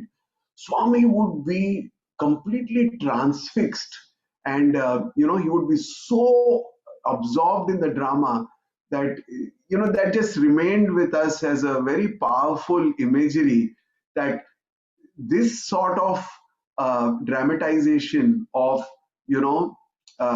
inability to accept multiple gods, and how that was presented. So that has always remained with me as a very powerful image. And then another stray thought, pardon me, but these are all a little bit stray recollections from various dramas I was part of. One other comical thing which Bhagwan said was, there was one of our students acting as Narada, and he had to sing as he walked across the stage with his tanpura and with all the garlands. And so in the first time he did it, he was not conscious that he had to face the stage. And Swami was so upset that he's literally going to hold the stage all alone, and Swami was wondering, can this person actually do it, because he is going to be the lone actor on the stage.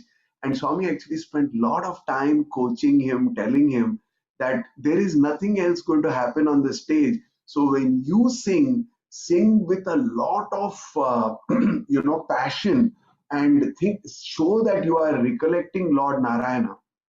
So what happened is, the next day this boy was very concerned that he should not let Swami down. Right? He's the only actor on the stage. He has to. Swami is like we are discussing here. Swami was the director.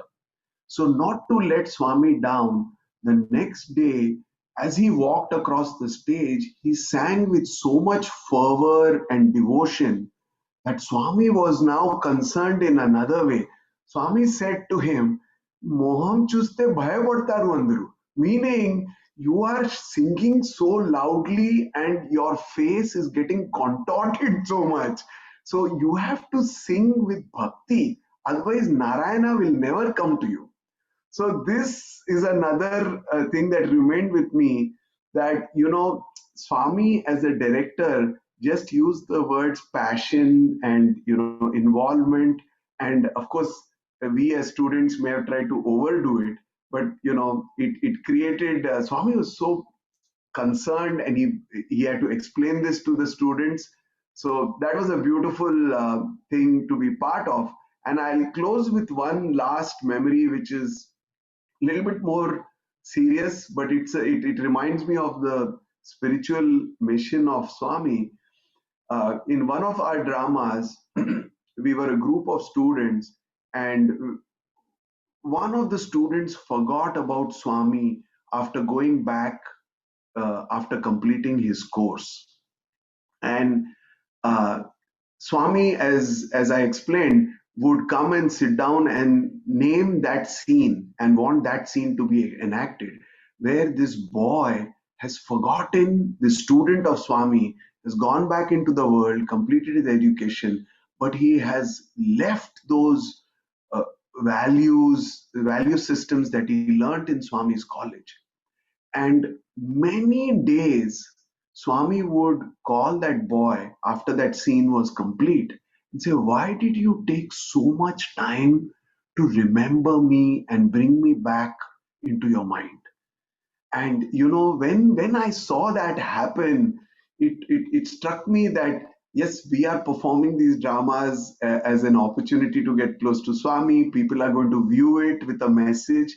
But for Swami, the fact that a Sai student has forgotten Bhagwan is something that he cannot bear that thought, basically.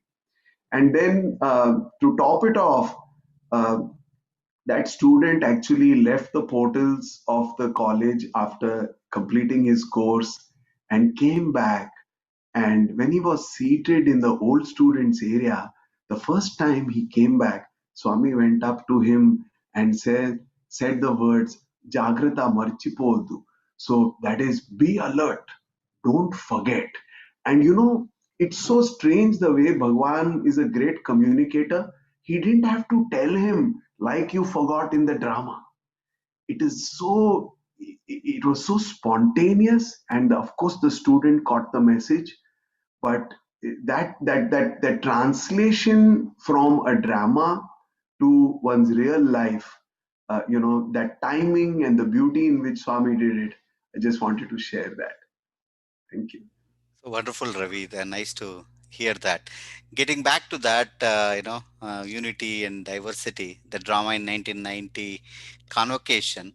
So I happen to be the comic villain in that. A harmonium player for none other than Sundarayar, who is a egoistic, he's a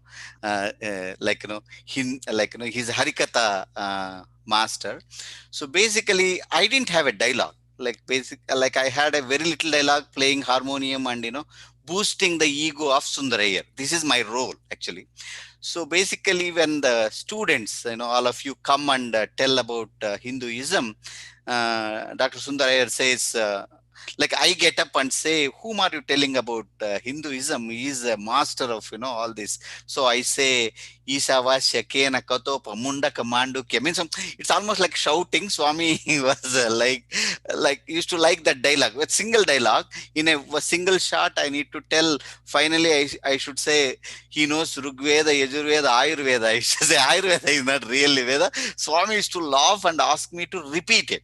So it happened 2-3 times, Swami say, hey, Malli Cheppu, like, basically he was, I boost Sundarayar ego, but at the same time, it looks like I am making, him, like I'm shouting at him kind of. So Swami loved that. So what that gives is, you have to do your role perfectly. That reaches him very, very well. And there are some students, one of my close friend Raghu, in a drama, just with a laughter, like, he comes as a robber. He will make that sound of like that, like he's coming in the forest to attack these rishis going in the forest. Swami was looking, who is this guy? Where did he come from? Like, from that time, Swami used to call him, hey, Valmiki, hey, robber. Like, Swami used to call, like, it's stuck actually. He's stuck with that kind of. So what it says is the perfection. So he looks for what action you do it perfectly. So in one of the rehearsal in the same drama of unity and diversity, there was a scene in which a Christian, a practicing Christian, a rich Christian, goes to the church. While going to the church, he meets with a beggar on the street asking for the alms. So here that he's in a busy to going to the church, he should neglect the beggar. The beggar says, Baba, give me the alms or something. He say, hey, he has to just push him aside. So Swami being present, this guy, he was also my classmate. He could not do that role because it's very difficult to do a bad role in front of Swami. Being especially, a villain in Swami's drama is very difficult because you don't know where is the line. Your action should be in such a way that it has to be in some kind of line. So this boy was worried if he says to him in a bad way, hey, get away from me, kind of. Swami may not like it. But Swami was asking him to get the exact expression. It was in the rehearsal. So Swami says, hey, do it again. So it happened once, twice. And we were getting bored because we were sitting with Swami down and say, what, man, why can't you act like that? We were all feeling with that. Then finally Swami liked the way he said. It was really, he has to push that guy away. Then that is the time Swami beautifully said, Vesham Koddi Vyavaharam. Swami was telling this is very nicely. See, this rehearsals also is not only about drama, and Swami brings in this beautiful message. He says, Vesham Koddi Vyavaharam. That means as per the role, so is the action. Then Swami didn't stop there. Swami said, Manishi Vesham Veskunnanduku Manishilaga behave chayali. Then immediately that message came to all, sitting around him. Say that since we wear this body of a Manishi, like, a human, you need to have that human values and act like a human. So this is Vesham Koddi Vyavaharam. Even though it is single word, it's a small sentence in the drama, but it brings down to the, like how to change a human being. So the perfection is what Swami is to look in the drama and each role. I think we will hear from Brother Girish about this perfection continuing in the drama, until 2000s. Over to Girish. Thank you, brother. Very, very nice to hear a lot of experiences with Swami, especially in a play. I think it always stayed with me as a thought as to why would Swami spend so much time in directing and acting, helping students play. Probably it's because it's like a bigger play that he is part of. It's a play in a play. So I'm reminded of one particular play that I was fortunate to be part of in 2005. While there were many plays happening in Kulwant Hall, a mini-sized ones, there was always this annual drama that would happen in the Purnachandra Auditorium, which was even more prestigious to be part of. So you never are satisfied with how many other opportunities you get with Bhagwan. So though we were part of many of these small plays, you always had that strong desire to be there on the big stage as well. And this particular play, it's a social drama that Swami had personally narrated a story. They were consulting Swami those days. It was not like in the early 70s and 80s like we have heard of, where Swami would physically write the whole story, but this is probably with some guiding that Swami would do, and back and forth with elders who would write the detailed script and show Swami on a day-to-day basis. So those were the days. So every role was fixed. Boys were chosen. There was one piece in between the social drama where the father would tell son a story in Mahabharata to bring an example to the son's life, so to say. So when this was happening, the little scene that had to be enacted would happen on a slightly higher stage, as to depict that this was happening in a dream or in a conversation, while this is the main scene. So we were to stand on a higher stage and do this little scene of maybe 7 to 8 minutes in a 90-minute play. So really small play. And this play would have, the smaller play would have Arjuna, Dharmaja, and Bhima. While Dharmaja and Arjuna were already selected, this role of Bhima alone was left to select in the entire 90-minute play of all the characters. So many boys were left, of course, because the roles were always limited. I had my desire to be there, but when I realized that it's only the Bhima role that was left, I thought I wouldn't get a chance, because I was even more thinly built back then. And Bhima, as we know, is a heavy, healthy, big-looking person, so I wouldn't cut it, I thought. And much to my surprise, I was fortunate that Swami, during one of the darshan lines, picked me and asked me to join the group. And the costume boys who were part of the group who would help prepare the boys for the play were very worried as soon as Swami chose me, and they were making faces at me. They were not very comfortable, because now how to make this thin-looking boy look like Bhima? So it's double the effort. It's much easier if they were to bring a big-looking boy than to bring a frail boy and make him look like Bhima. But I would tell them, you see, this is Swami's selection, so if you make face at me, it's like making face at Swami, so treat me with respect. I am Bhima, I am no more Girish. But that being said, this particular play, the 7-minute play, had just 3 dialogues, maybe 4. I had 2 of the 4 dialogues, where one of my dialogues would be that I would say, if it was for me, I would break his head into 1,000 pieces. So Bhima, the angry young man that he had this aggressive dialogue. And at the end of this dialogue, I had to pick the mace that was given to me and put it on my shoulder, like what typical Bhima would do, carry the mace in anger. While this mace was looking big, it was actually very light in weight. It was built with some cotton cloth and plastic. So it wasn't heavy at all, probably all put together a couple of pounds.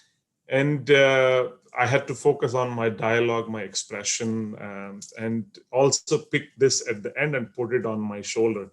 Every time I did this, I could not really make it look like I was carrying a very heavy mace. I just could casually pick it up and put it on my shoulder. And Swami would say, no, you have to make it appear like it is very heavy and bring it. And then I would overact. And then Swami would say, no, that's it's too heavy now as it looks. So the right balance is required. So much to what Ravi brother was saying, there were few pieces of the play that Swami really wanted to see over and over again. So during the rehearsal that lasted probably a month or 2 before the actual play on November 22nd, we must have done this 7-minute scene nearly 20-25 times. Swami would come, okay, a Mahabharata scene chayandi, and then we're all up there doing this 6-7 minutes, and then Swami would give feedback as to how Arjuna would be and how Krishna's relationship with Arjuna, and then it turns into a mini discourse there around Swami, and Swami going into details and all of it. So very fortunate, but every time it comes my turn and picking up the mace, Swami would have something to say, and he was never really super satisfied. And days passed like this. All I was doing is whatever I found 3 foot and longer, I was just picking up and trying to put it on my shoulder. And everybody involved with this play would teach me in the hostel and everywhere on the way how I should best do it, different versions of it. I've seen movies, plays, everything to try and please Swami, so Swami would not correct again, and Swami would be happy. On one particular day, I think a week or so now before the play, Swami saw it once. He said, do it again. And he said, this time, sarigayattu, he said, so do it properly this time. I was also mentally prepared. I forgot about my dialogue. I forgot about whom I'm looking at and how I'm looking at. All I was focusing on was the mace. And I thought I did okay, better than before. Swami also seemed pleased. And there came a time when Swami actually was walking up to the stage immediately after my scene. And I realized, everyone realized that he was literally coming to show how to pick the mace. I was nervous, but everyone else was happy because this is a rare moment of Swami picking up the mace and probably going to put on his shoulder. So the cameraman was ready. Everybody was getting ready. All of them who were not having a good view of the stage are now coming to the front to see Swami, likely going to grab the mace from me and put it on me. I realized this as well. But I was more nervous because Swami was coming specifically for me. So I was, even as Swami was walking towards me, I was picking it up and putting it on me as many number of times to see, Swami, is this good? Is this good? And so on. Just when Swami came very close, I did it one last time, and Swami said, idi baundi, lache. So Swami never touched the mace. Swami never put it on himself. But then that seemed to have worked. I was very happy that Swami said, approved one last time that particular thing, but everybody else was very upset with me. You could have just muffed it up one last time, and Swami would have probably picked it up and put it on his shoulder, and what a golden opportunity we missed. But that never struck my, I never thought of that point. Maybe I would have done it one more time. But just this makes me reflect again, the teaching that Swami would give.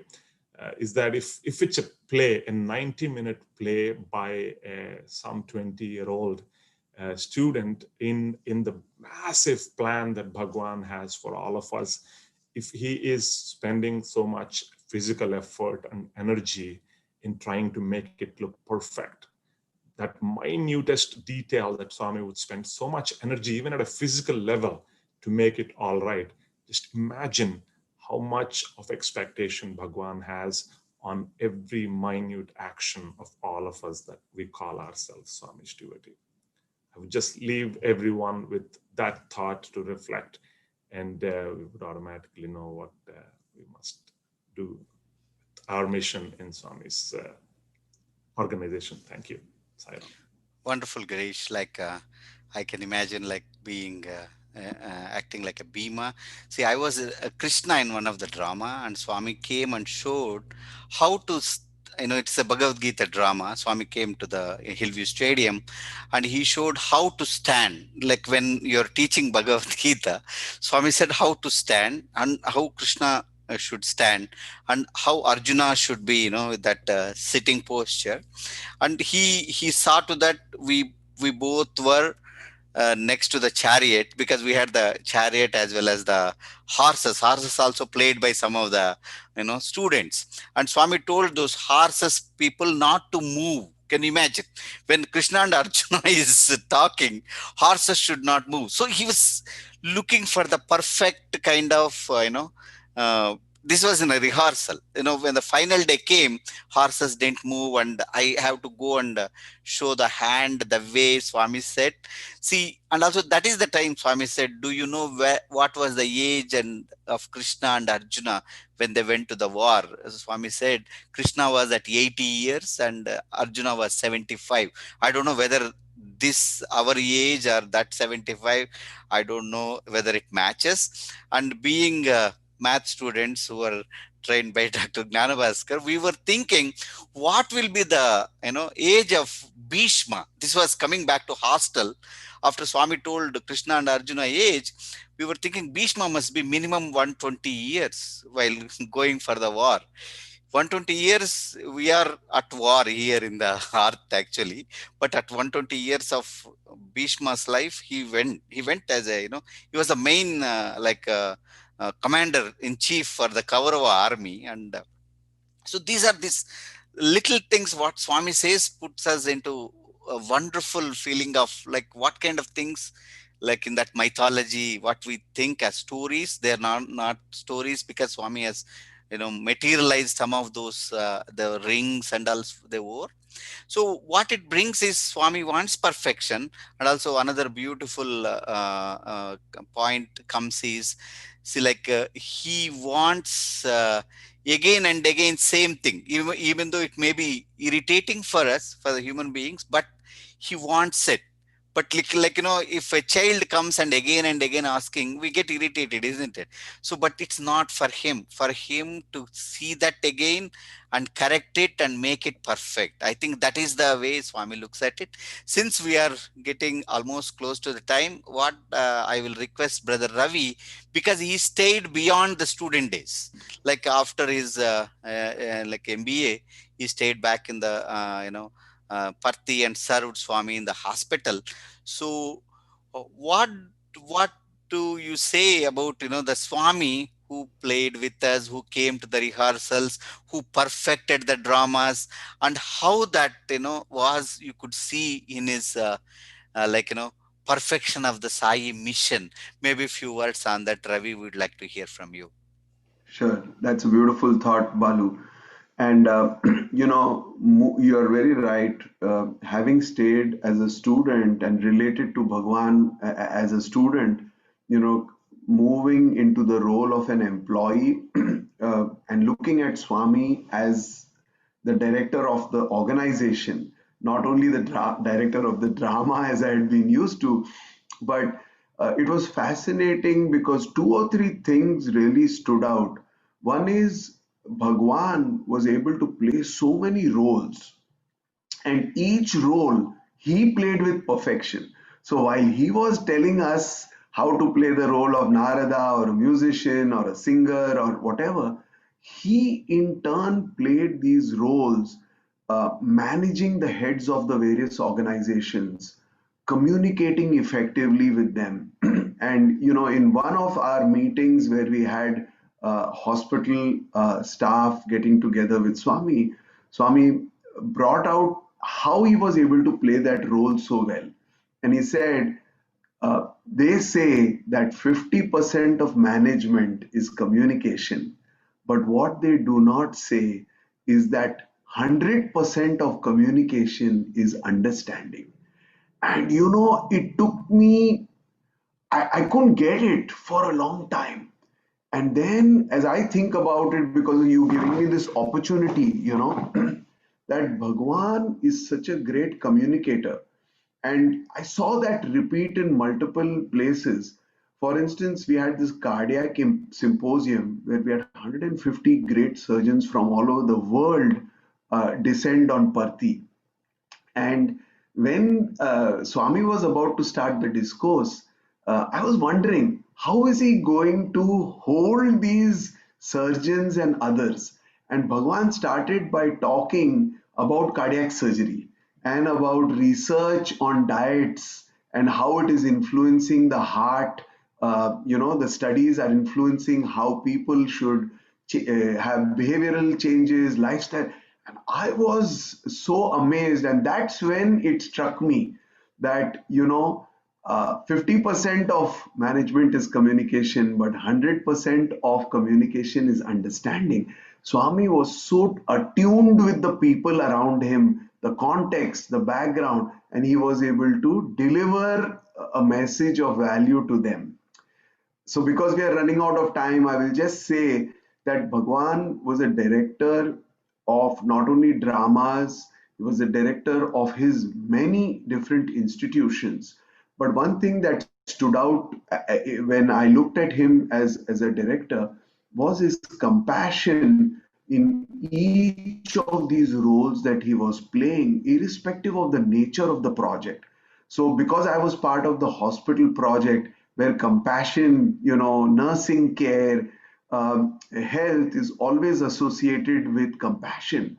And when Swami came to the hospital, I could see that compassion when he was talking with the patients and all of that. But he would immediately change the way he was relating to us, which is the director, right? He was playing one role with the patients, but with the staff and others, he was playing a different role to keep us in line, to keep us, honoring the traditions of Sai students, even in a very different environment.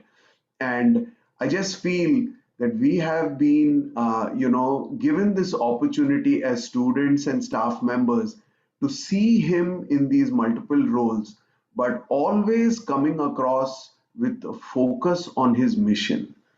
So, as we recollect Bhagwan, on his 95th birthday, and we marvel at the way he played these different roles and guided us through, all these beautiful moments of relating with him through dramatics and plays. You can only think of him with great gratitude. And I'll hand it over back to you, Brother Balu, to conclude the event. Yeah, thank you all for joining this wonderful discussion on Swami as a divine director. Let's pray to Swami that in every moment of my life, please be with me in every act of mine. Be thou my guide. That's beautiful song. As he says, this divine director, let us pray to him that he directs us at every moment and makes us our lives sanctified and at the service of the lotus feet. Jai Sir.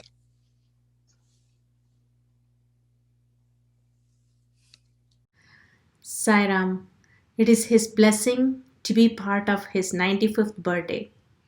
I offer my humble gratitude to Bhagwan on this occasion for showering his grace on our SSC families.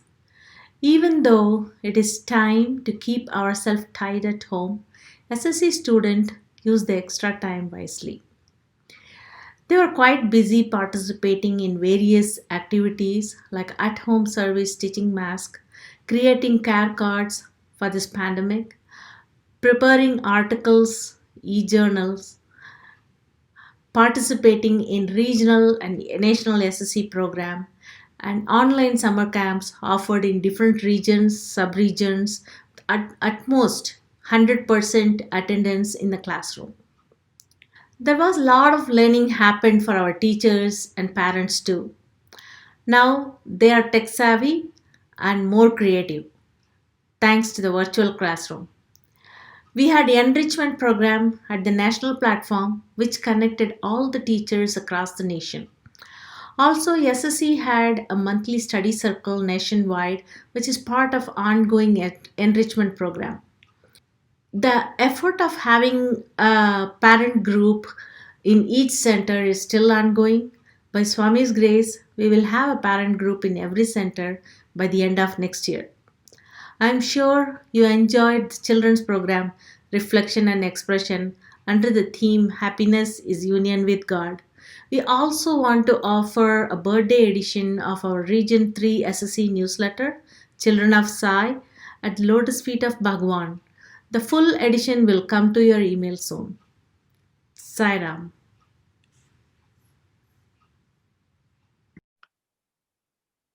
Sairam, let's offer our gratitude, our pranams, at the lotus feet of Bhagavan Sri Satya Baba, who guides us and helps us and gives us the wisdoms to do his job.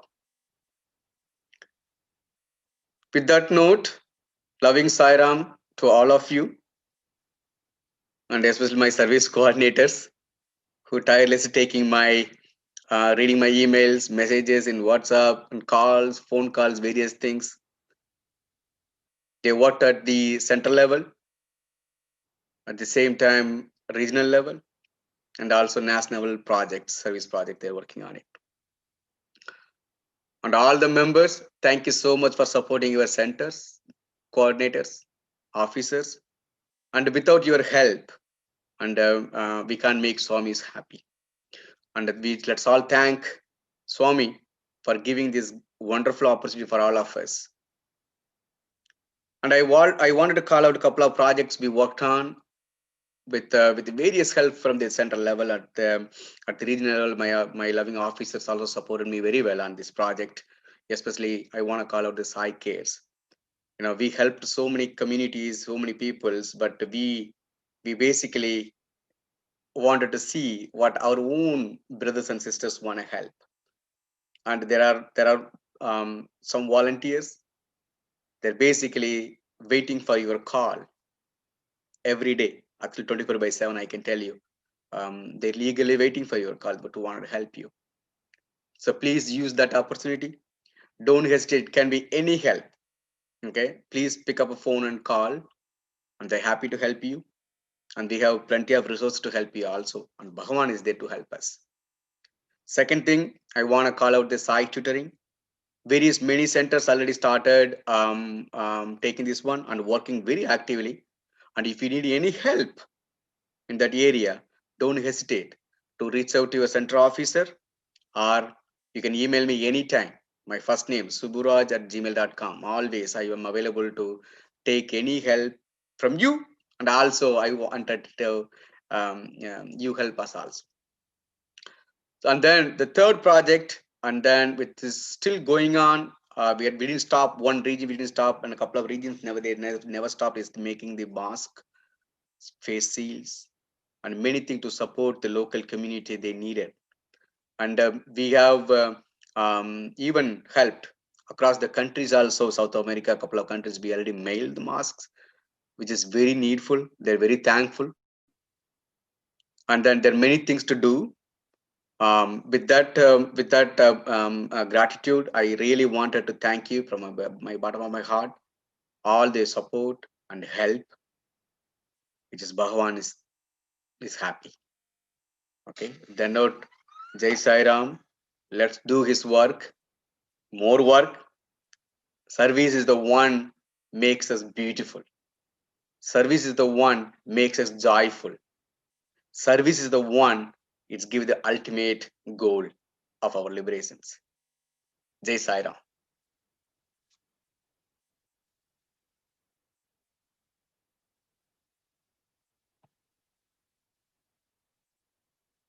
Loving Sai Rams to all.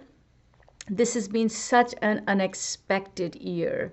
I sincerely thank all the devotion coordinators and the group leads who have continued to put together a weekly devotional service for all their members.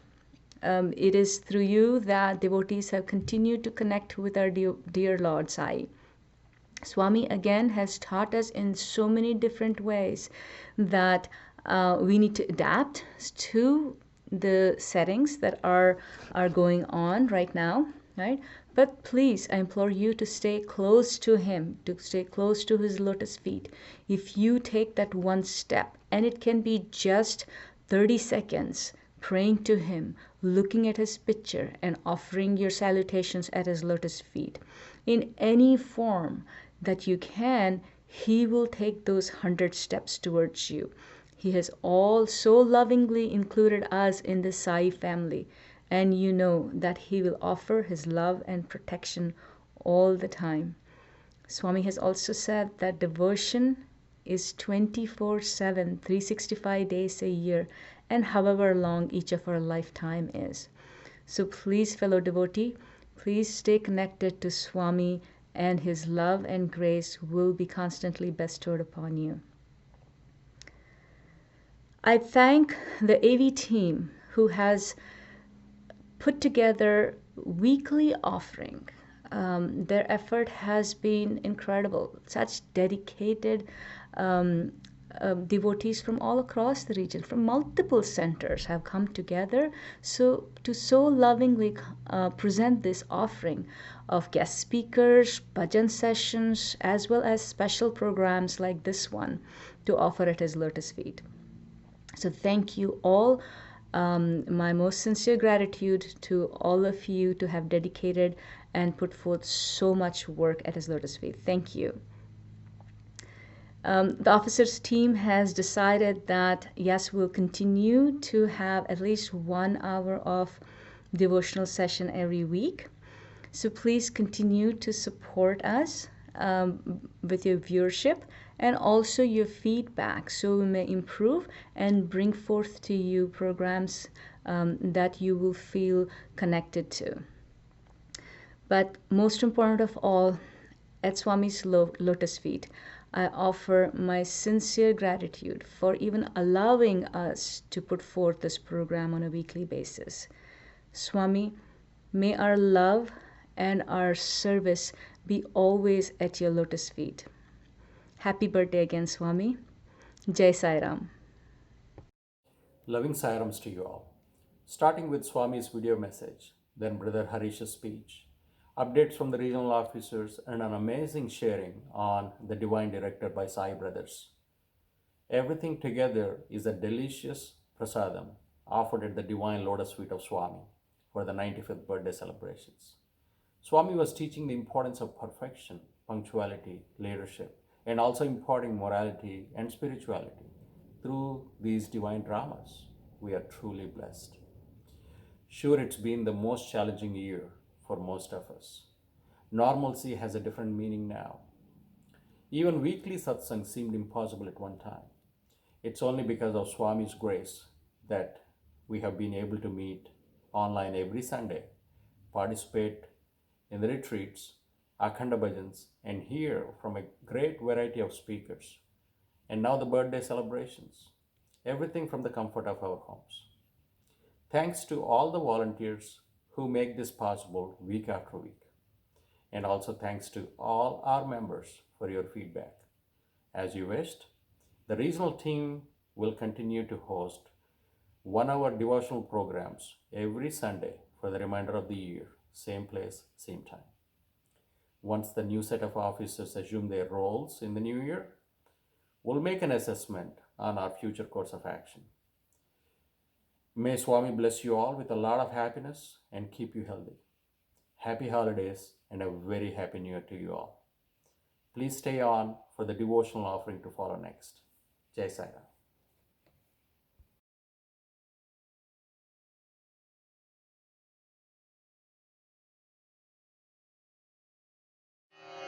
ॐ साईश्वराय विद्महे सत्यदेवाय धीमहि तन्नः सर्वप्रचोदयात् ॐ साईश्वराय विद्महे सत्यदेवाय धीमहि तन्नः सर्वप्रचोदयात् ॐ साईश्वराय विद्महे सत्यदेवाय धीमहि तन्नः सर्वप्रचोदयात्